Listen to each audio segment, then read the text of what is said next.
সুখ কাকে বলে দেখুন।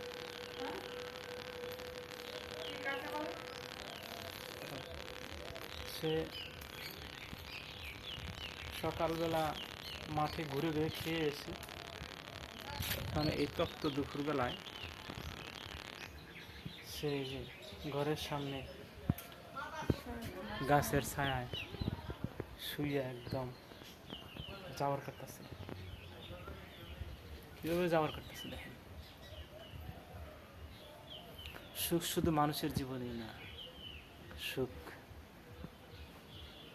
একটা পশু পাখির জীবনেও ধরা দেয়, সেও উপভোগ করে। সে যখন খেয়েছে শুধু পেটের ভিতর প্রবেশ করিয়েছে, আর এখন সেগুলা ছায়া শুয়ে সে জাবর কাটছে বা রমন্থন করছে।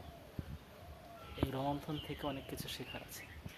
আপনি যখন কোনো কথা শুনবেন, আপনি শুধু গলৎকরণ করবেন, পরে আস্তে আস্তে সেই কথাগুলো আরামসে যখন বসে থাকবেন বা শুয়ে থাকবেন, তখন চিন্তা করবেন, কথাগুলোকে এইভাবে রমন্থন করবেন, এক একটা কথা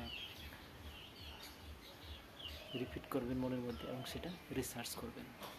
তাহলে আপনার জীবনে সেটা উপকার আসবে।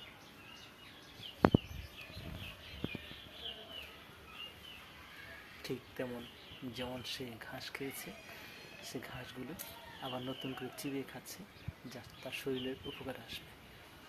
অর্থাৎ কথা রোমন্থন করলে এই ঘাস রোমন্থন করার মতো কাজে আসে।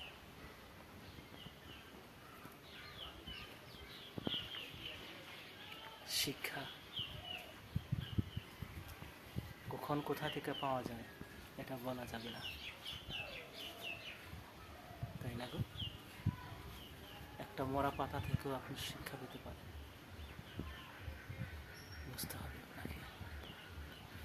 জ্ঞান শুধু বিদ্যালয় থেকেই পাওয়া যায় না, বইয়ের পাতাতে জ্ঞান বিপর্য নয়। আকাশ বাতাস চৌদিকে রয়েছে, 10 দিকে রয়েছে জ্ঞানের মহা মহা মহা মহা সমুদ্র। শুধু বুঝে নিতে হবে, লুপে নিতে হবে আপনাকে।